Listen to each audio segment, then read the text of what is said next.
కాంగ్రెస్ పార్టీని ర్యాలీ చేయగలిగాడు రేవంత్ రెడ్డి, ప్రతిపక్షాలని గందరగోళపరచగలిగాడు. ప్రజల ముందు ప్రతిపక్షాలు ఎక్స్పోజ్ అవుతున్నాయి, అరే ఇంత గింజుకుంటున్నారు ఏంటి, వీళ్ళు ఇంత గందరగోళం పడుతున్నారేంటి అని. మూడవది, ఇది ప్రజలకు పెద్దవారికి మధ్య ఘర్షణగా. సో బట్ ఎప్పుడైనా ప్రజలు పెద్దవారికి పేదవారికి మధ్య ఘర్షణ వస్తే ప్రజానీకం పెద్దవారి పైన చర్యలు ఆహ్వానిస్తుంది. అంటే క్లియర్గా ప్రజలు వర్సెస్ బడాబాబులు.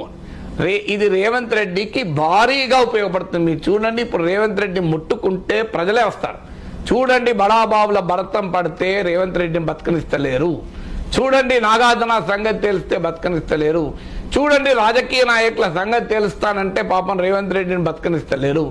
కానీ Revanth Reddy will be a robin hood. మీరు ఇలాగే కొనసాగితే, ప్రతిపక్షాలు ఇలా గందరగోళ పడుతుంటే, రేవంత్ రెడ్డి హైడ్రా ముందుకు వెళ్తుంటే ఒక పెద్ద రాబిన్ హుడ్ తరహా రాజకీయం వస్తుంది. రేవంత్ రెడ్డి రాబిన్ హుడ్ ఇమేజ్ను సంతరించుకుంటాడు.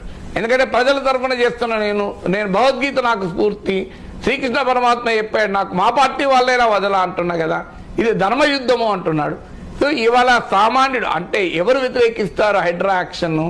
సో మీరైనా నేనైనా ఎప్పుడు వ్యతిరేకిస్తాం?